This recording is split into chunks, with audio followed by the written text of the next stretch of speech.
They met in a cafe. 18-year-old Rosa worked as a waitress while studying. She was training to be a pastry chef, and Pedro already worked as an architect in a small company and often stopped by for a cup of coffee at the cafe near his workplace.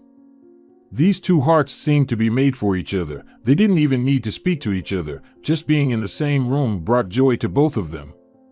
2 weeks after their first meeting, the young couple started dating, and 3 months later, they got married. People said their marriage was definitely made in heaven. They lived in a small apartment provided by Pedro's company. It happened that neither of them had any relatives. There was no one closer or dearer to Rosa and Pedro than each other. The newlyweds decided that once they had a good house, which Pedro had always dreamed of, they would start thinking about a baby. "I want a big family," Pedro would say. "Pedro, don't scare me. I hope you don't want 7 children?" Rosa would reply. "And are you against it?" her husband would ask, kissing her. "I think I won't cope. I won't have enough strength, and I'll crumble like a lump of sugar." "Don't worry, Rosita, I won't let you crumble. So get ready to become a mother of many children." 3 years passed in happy married life. Pedro had become the chief architect of the company, which had expanded significantly by that time, while Rosa baked pastries to order at home. The spouses were waiting for their new cozy home to be built. Pedro carefully thought out every detail when creating the project. He even made a 3-dimensional model of their future nest. Rosa and Pedro celebrated their 4th anniversary already in the house of their dreams. The only thing left was to have children so that their laughter would fill all the rooms of the spacious Gonzalez family home. "Rosita, do you still not feel sick in the mornings?" Pedro would ask his beautiful wife. "Not yet," she would playfully reply. "By the way, not all women get sick. I read that if pregnancy is desired, and from both spouses, then a woman usually doesn't feel any discomfort. That's it. Then you'll notice you're carrying the baby only when he's ready to come out," Pedro would say cheerfully, showering Rosa's hands with kisses. "You're quite a character." Rosa would laugh, pushing her husband away jokingly. Another year passed, but the long-awaited pregnancy did not occur. "Pedro, do you think there's something wrong with me? Why am I still not pregnant?" Rosa asked. "Rosita, my darling, don't worry. We just really want a baby, and it's not happening. We need to learn to let go. Trust me, I want a child, or rather children, just as much, if not more, than you do. They will come. They must come. Because I love you so much, my girl with the hair the color of the night."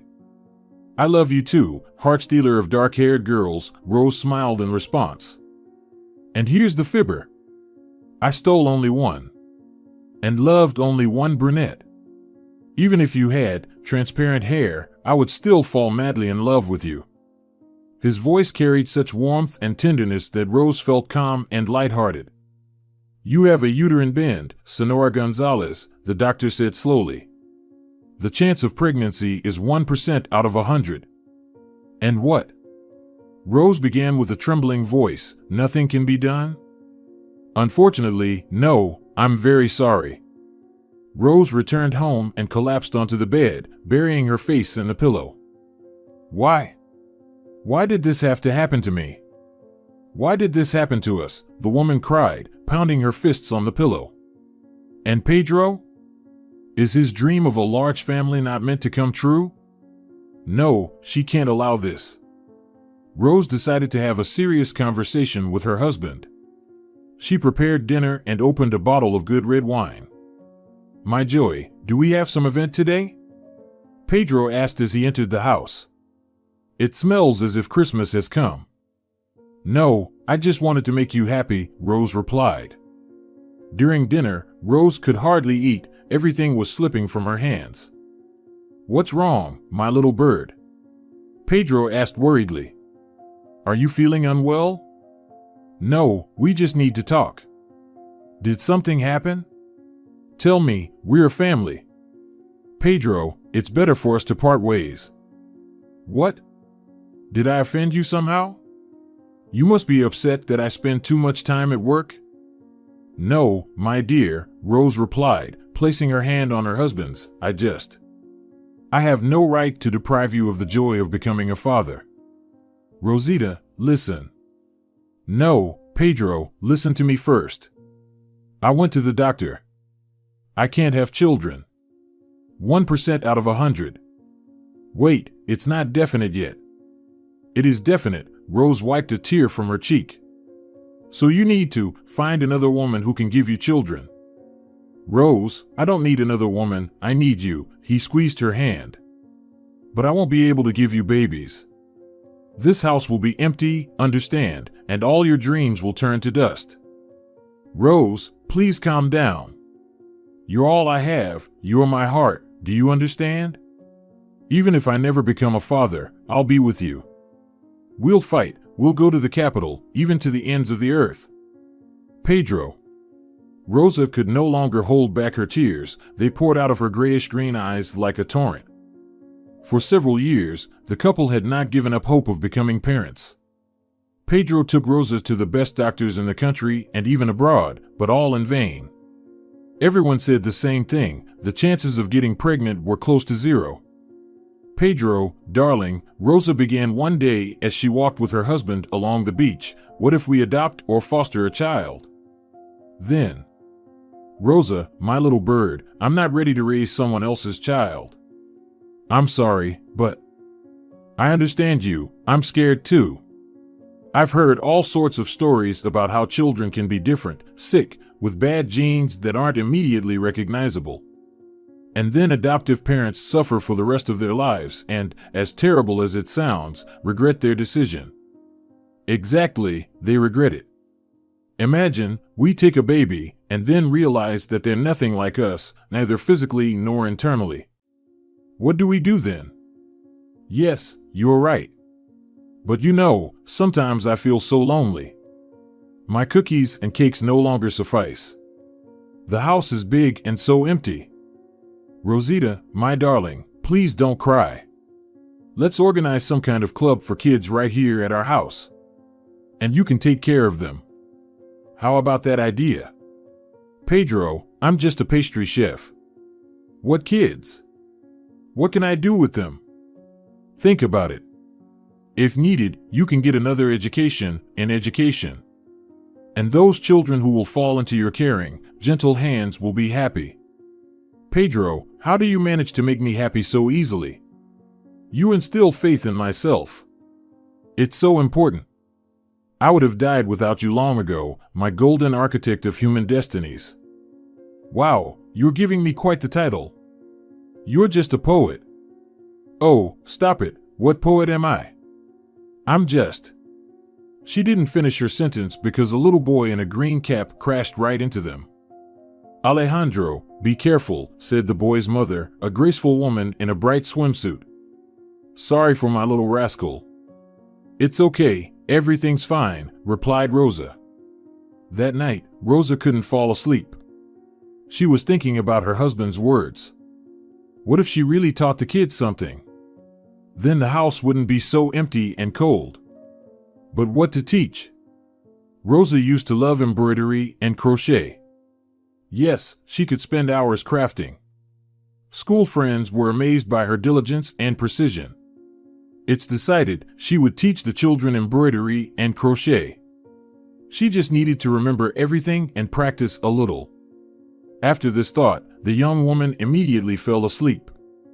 I'm going to teach the children, Pedro, Rosa said with a smile at breakfast. That's great, my little bird. What will you teach them? How to become as sweet as you. Pedro. I'm serious. You're always joking. Remember, I used to embroider and crochet before, and then somehow I stopped? I remember, you still haven't finished my portrait, shameless one, he winked at his wife. I'll finish it, my dear, I promise. So, I'm planning to teach these kids. Do you think I'll succeed? Of course. All the children in the neighborhood will come running. The house will buzz like a beehive. May the Lord hear your words. Rosa said dreamily, pressing her hands to her chest. Rosa Gonzalez had changed beyond recognition. She embarked on a vigorous self-education campaign, recalling all the things her old grandmother had taught her in childhood. She began buying books and magazines with craft patterns and expert advice. Before long, Rosa had her first pupils.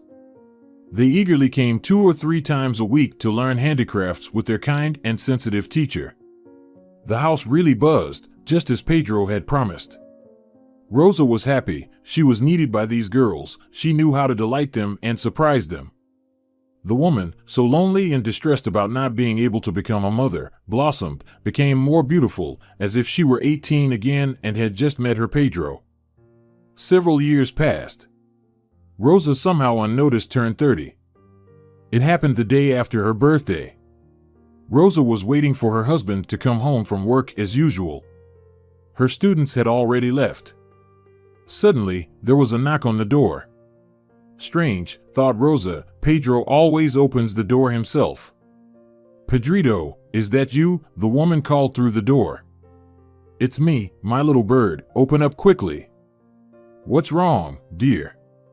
Rosa stared at the bundle her husband held in one hand, while clutching his precious black leather briefcase in the other. Rosita, Pedro, is this a doll? Where did you get it? Why? You see, my little bird. And then suddenly the bundle began to move and squeak. Automatically, Rosa took the squeaking bundle from her husband. Pedro, it's a baby. Whose is it? I don't know, my joy, he replied calmly. I found her by the roadside, lying in a rickety basket, right under a bush. I couldn't just walk past. Oh my God. This is a heaven-sent gift. Pedro, why did you say she was lying? Look at this little face. It's clearly a girl. She even looks like you. Yes, such a lovely face, Rosa said tenderly, gazing at the baby's face. She's my girl, my daughter, I won't give her to anyone. So Pedro and his beloved wife became parents. Monica grew up to be a lovely girl. Everyone around said she resembled Rosa a lot. No one even suspected they weren't blood related. Mama, do you love me? Little Monica asked as Rosa tucked her into bed.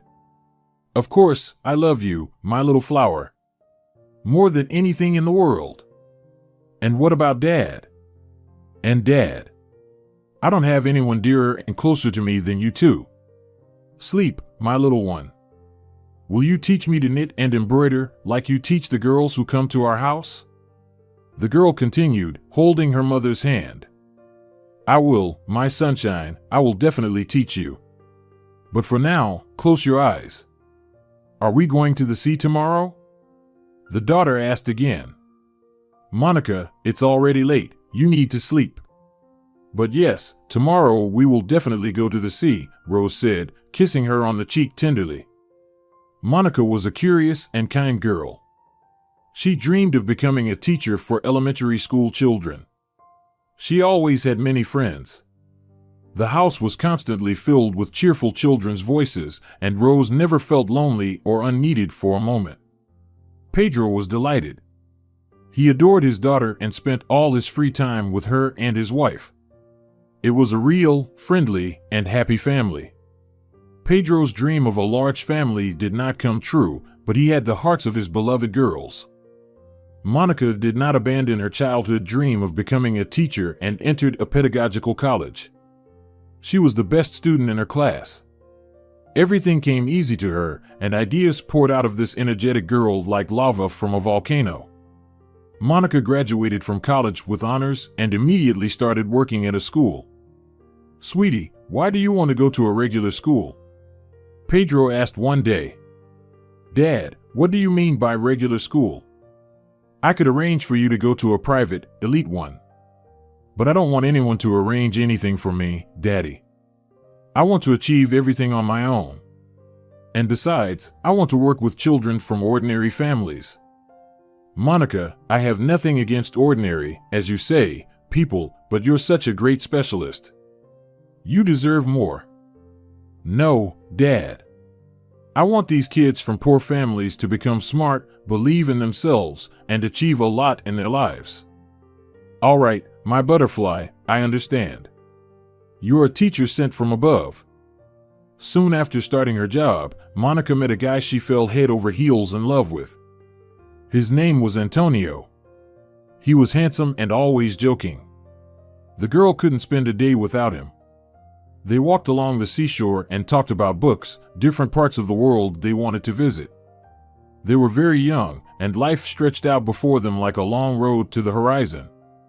Monica, honey, Rose started a conversation with her daughter one day. You should be careful with your boyfriend, with Antonio. Mom, what's wrong? I love him. Is that bad? No, sweetheart, it's not bad. I just worry about you very much. I feel like you take your relationship too seriously, while he seems somewhat frivolous. Mom, Antonio is really nice. I believe you, my little flower, but I just don't want you to get hurt. Mommy, everything will be fine. Don't worry, she kissed her mother on the cheek and dashed off to her date again. Rose's fears were confirmed. Perhaps Antonio was a decent guy, but he clearly hadn't learned to take responsibility, and his love turned out to be just words. The school children began their summer vacation, and Monica only worked a few hours a day. The rest of the time, she spent at her boyfriend's studio. Antonio called himself an artist, but it seemed he hadn't created anything worthwhile yet. One day, returning from her friend's place, Rose found Monica in the living room. She seemed upset about something. Monica, my girl. Rose began and paused. The woman's gaze fell on the coffee table in front of the couch where her daughter sat. There lay a pregnancy test. A red cross spoke volumes without words. Mom, don't worry, please, Monica started nervously, clutching a book in her hands. Have you told Antonio yet? Rose asked calmly. Not yet. Then go ahead, text him and send a photo of the test. Do you think that's the right way to do it, rather than telling him in person? Yes, I think so. Men, you know. They need some preparation to grasp the situation. Mommy, I thought you'd be beside yourself with this news, but you're smiling. You're the best mom in the world. Why should I be beside myself?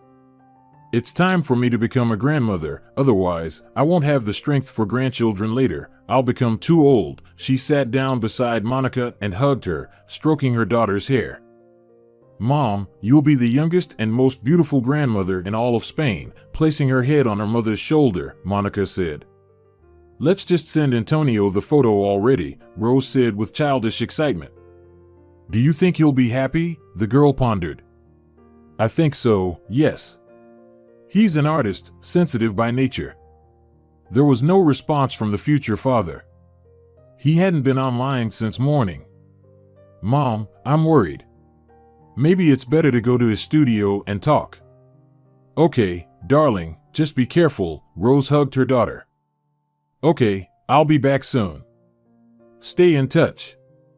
Monica nodded, slipped her phone into the pocket of her light beige trousers, and dashed out of the house. The girl returned half an hour later. So, did you talk? Rose greeted Monica, standing by the flower bed right next to the house. No. His studio is closed, and the person who sells books in the same building said he packed up and left around 9 in the morning. Did he say anything about a trip? No, he didn't say anything at all. Call him. Everything will become clear. I called, Mom, but he's not answering. He simply ran away. Who knows what made him leave? Mom, if he loves, he would say he's forced to leave. Tears welled up in the girl's eyes. Don't cry, my dear. Let's wait. You know, life brings all sorts of things. Mom, the bookshop owner told me he seems to owe a lot to the landlord. He definitely ran away. And I, foolishly, believed him, believed in his love. You were right, Mom, to warn me to be more careful with Antonio. Why didn't I listen to you then, Mom? Why? Feelings, darling, feelings. Don't get upset. It's bad for you and the little one too. Let's go drink some tea instead. I made Turin. You love it, don't you, my sweet tooth? Let's go. Mom, did you tell Dad? I'm sorry, sweetie, I couldn't hold it and I told him everything.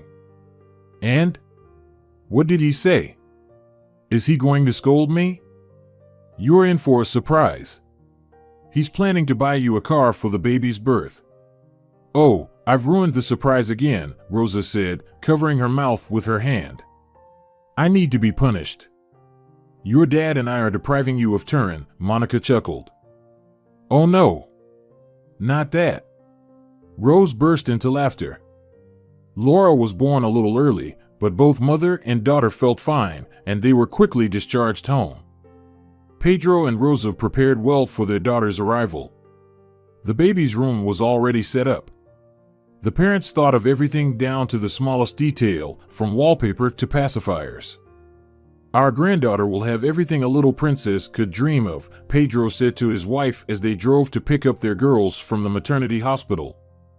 Father also took care of a separate room and other conveniences for his daughter and granddaughter in advance. All the love he planned to give to his large family, he now poured onto his three beloved women, his wife, daughter, and granddaughter Laura. Laura grew up as a mischievous tomboy, unlike Monica, who was interested in books, pencils, drawing albums, and modeling clay from an early age.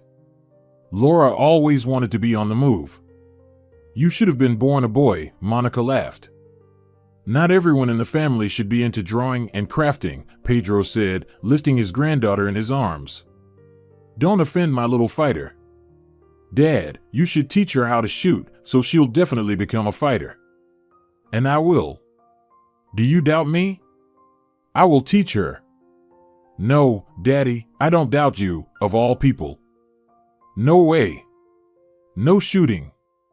Rosa intervened in the conversation. I will teach Laura how to bake cookies and make Turin. You two will end up fighting, Grandpa and Grandma, Monica laughed. Looks like you'll have to have another grandson so you can share. I knew it. I always knew that my daughter was the most sensible in the world. Look at her, she's a real thinker.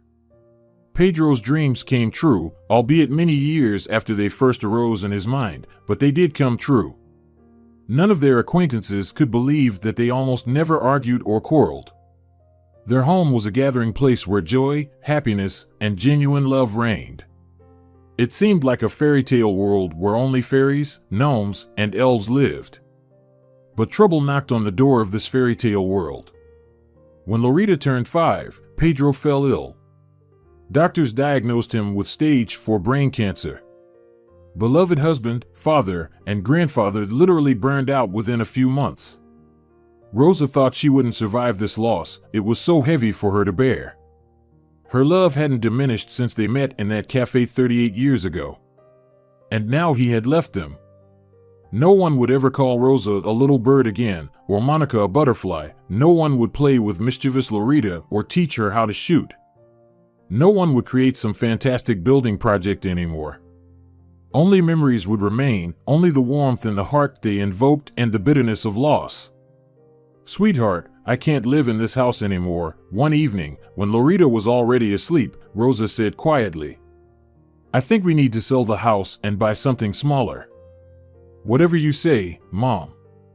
To be honest, it's hard for me to stay here too. Everything reminds me of Dad, of his jokes, she sniffled. You're right, we need to sell this house when it's possible. And so the mother and daughter did. They sold the large house, lovingly designed for them, and moved to a modest cottage almost right on the coast. The sea carried away sadness and instilled hope for the better. It became a little easier.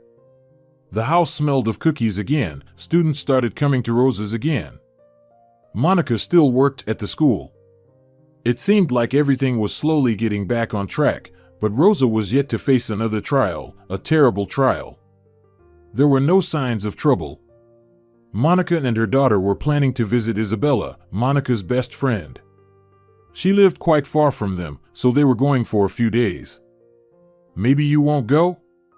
Helping to pack things in a small suitcase, Rosa said. Mom, we've already agreed, Isabella is waiting for us. She bought a bunch of gifts for Laura, prepared enough food for probably 100 people. You'll be lonely, won't you? We won't be gone for long. We'll be back in 3 days. Okay, darling, forgive me. I keep trying to keep you and Loretta close to me. I'm getting old.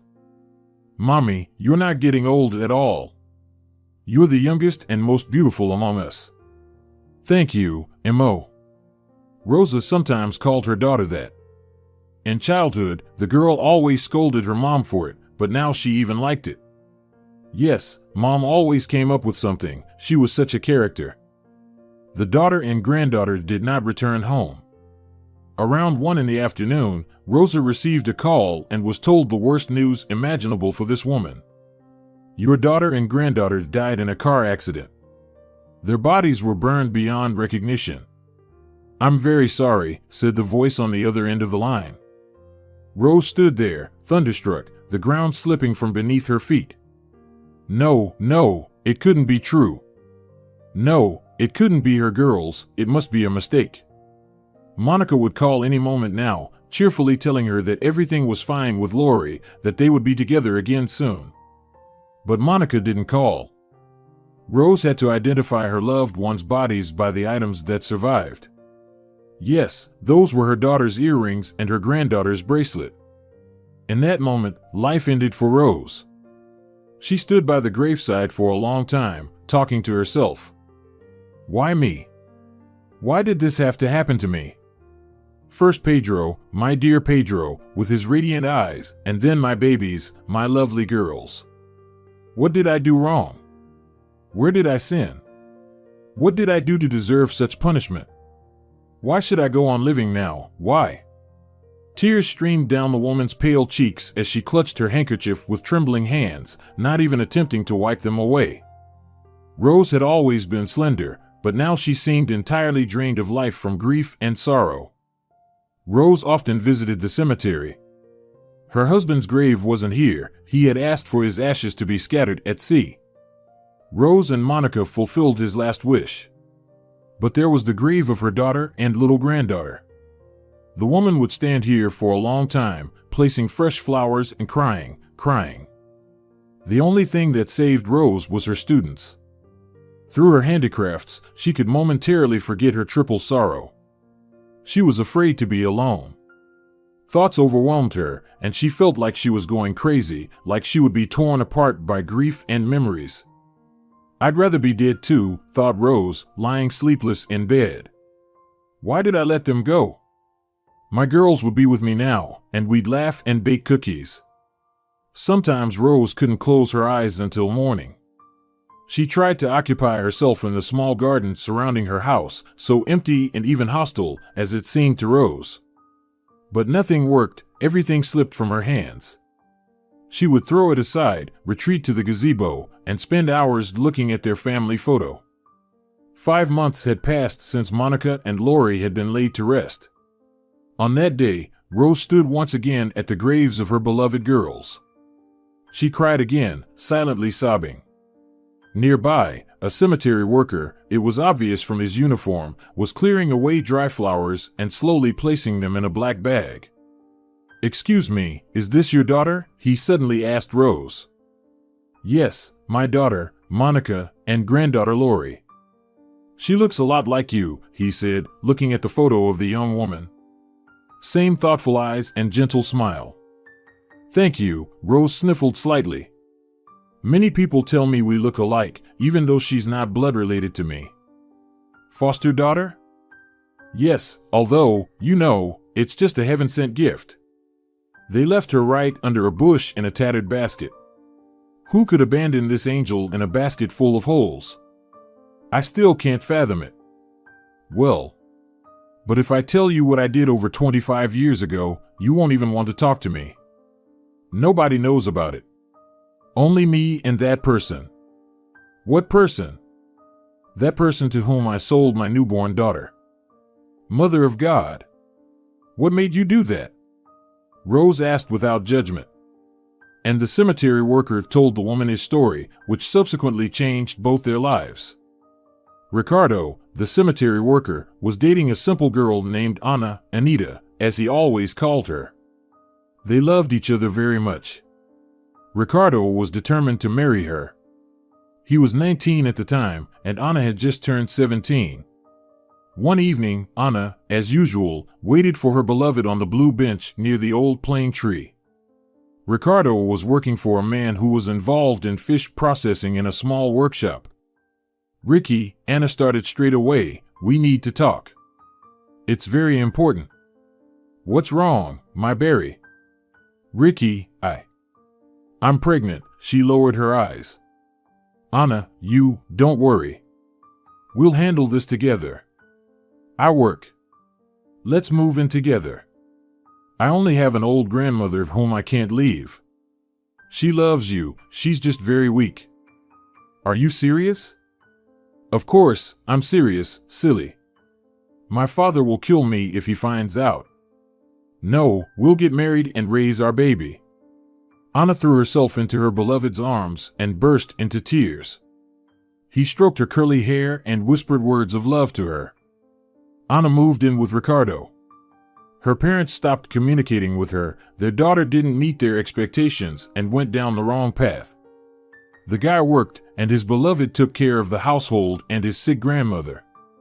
Soon the grandmother passed away, and Ricardo and Anna were left alone. They were waiting for the baby to arrive. Anna didn't go to the clinic. She was afraid that her underage status would be revealed, and Ricky would have problems with the police. In the apartment opposite where Anna and Ricardo lived, there was a woman who had worked as a midwife many years ago. She sometimes checked on the girl's condition and promised to help if anything was needed.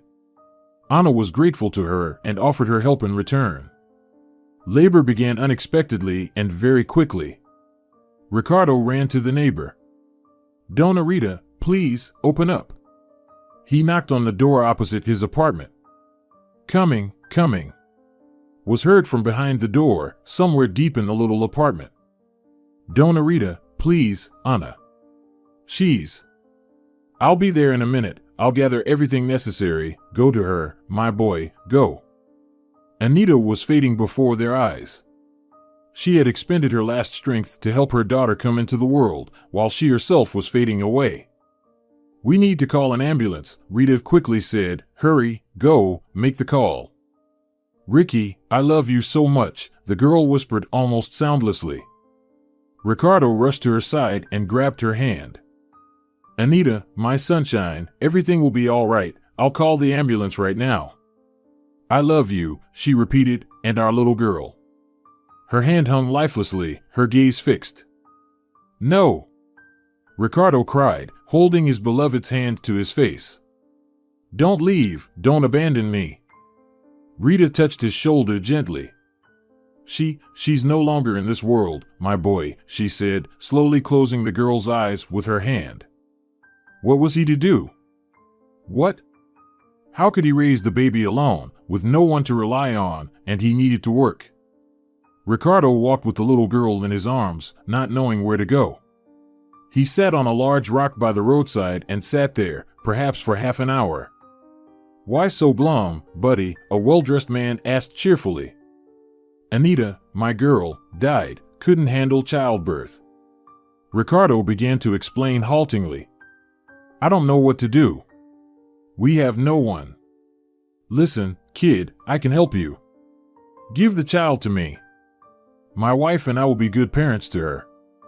"Why do you want someone else's child?" he asked, surprised. "My wife can't have children, and we've been dreaming of a baby." "What can you give her? How will you feed her?" "I'll pay you, and no one will ever know what happened here, I promise." Ricardo glanced at his child and handed her to the man.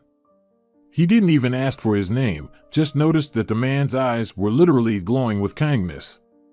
He took the baby with one hand and handed him a thick bundle of money with the other. "Be happy, brother," the man said and quickly walked away. Ricardo stood bewildered by the roadside, then he put the money in his jacket pocket and headed in the opposite direction.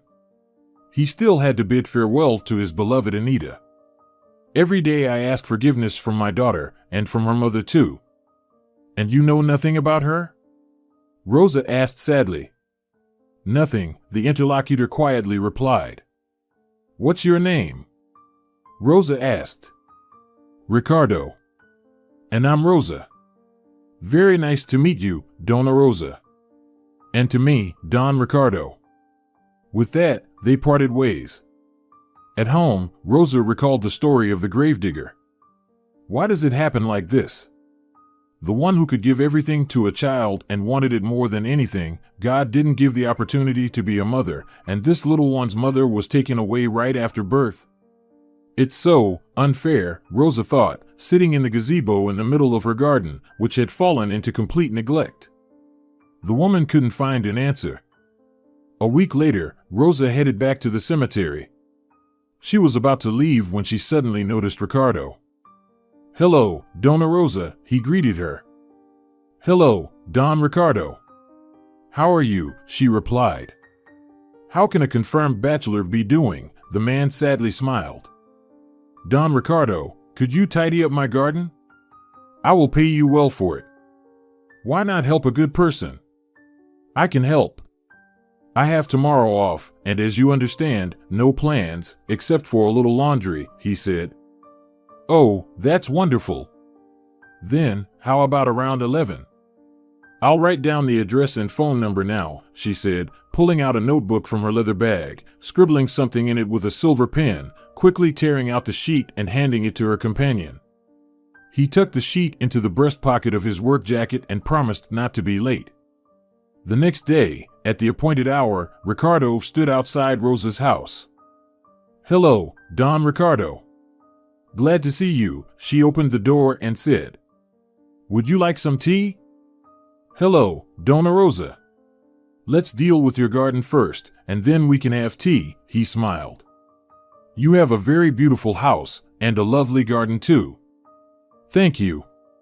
We used to have a huge house. My husband designed it himself, and then, after his death, my daughter and I sold that house to get rid of painful memories and bought this little house for the two of us. But now, I'll have to live here alone," Rosa concluded sadly. "Well, let's go. I'll show you where the necessary tools are kept." 2 hours later, the garden was unrecognizable. "You've done a great job." "Thank you," Rosa almost cheerfully said. They drank tea in the gazebo, which resembled a lace tent. "Do you bake these cookies yourself?" Ricardo asked. "I used to. My girls and I used to bake them. I haven't done it since that dreadful day, but yesterday I decided to make them to please you." "After all, there is no one left to please me anymore," Rosa said sadly. "Don't say that. You're not old at all." "And you managed to please me," Ricardo said. Suddenly, Ricardo's gaze stopped at a simple necklace around Rosa's neck. It was a round wooden pendant adorned with carving. Something stirred in him, and his heart suddenly raced. "Dona Rosa, where did you get this necklace?" he asked. "This?" She pointed to her pendant. "Yes, that. I found this pendant wrapped in swaddling clothes with my Monica. There's an engraving on it. The letter A. Probably someone's name started with this letter. After the death of my girls, I started wearing it constantly, as if they were always with me." Ricardo suddenly turned pale. He remained silent and motionless. Only his large sad eyes blinked frequently.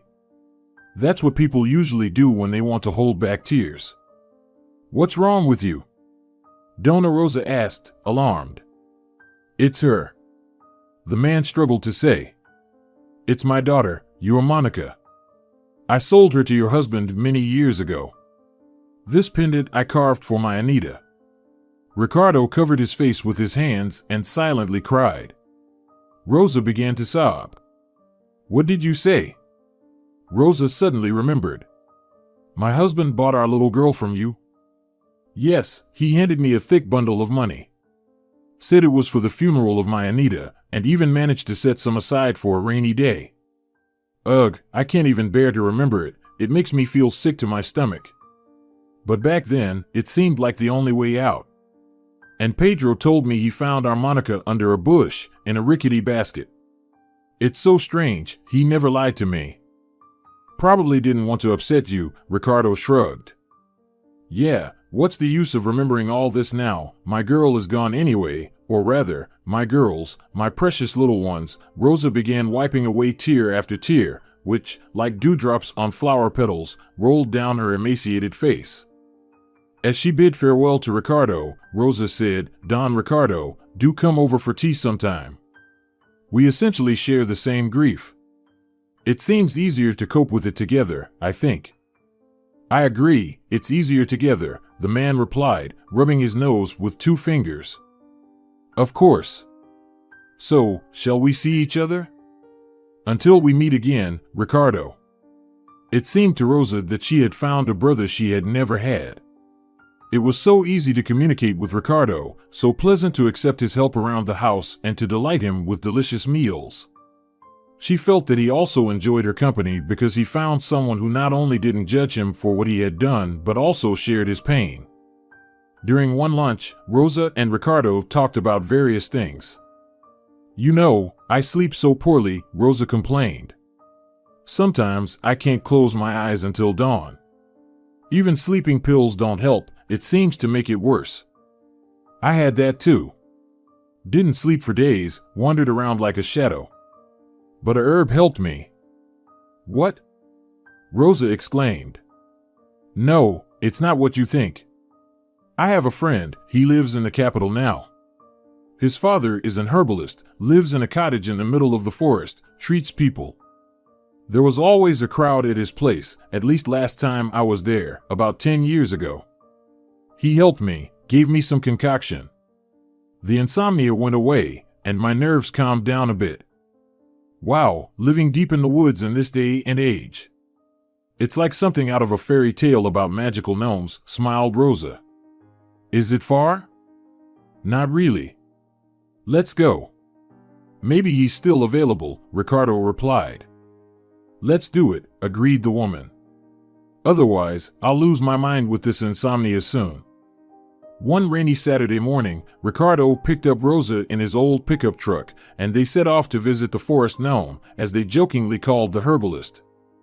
They drove out of town, with fields on the left and ravines and forests on the right, forests everywhere.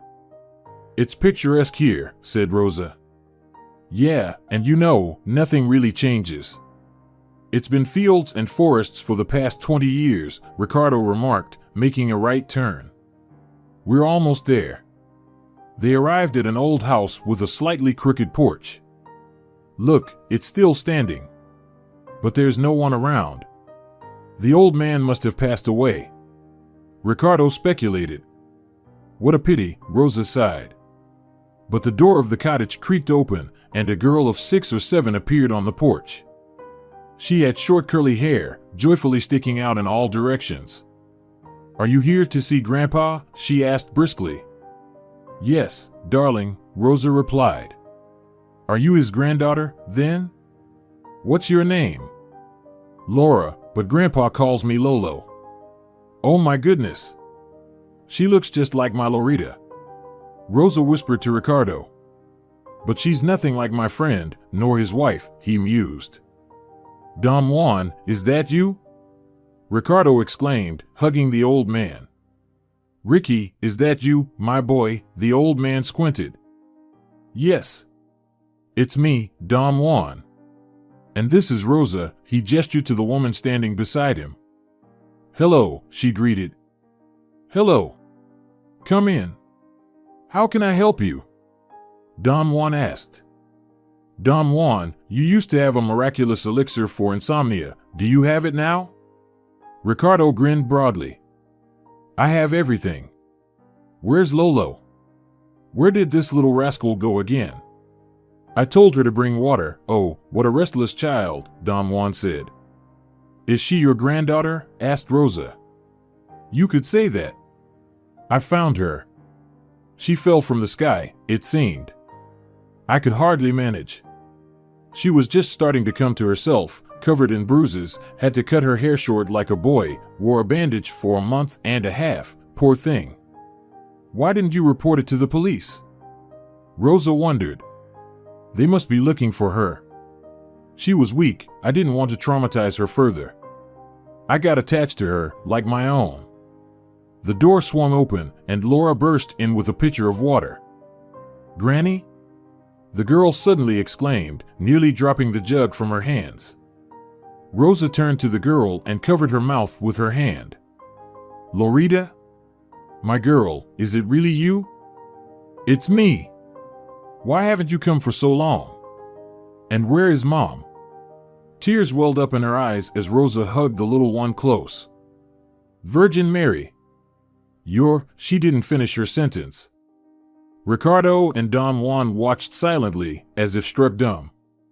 It couldn't be Loretta alive.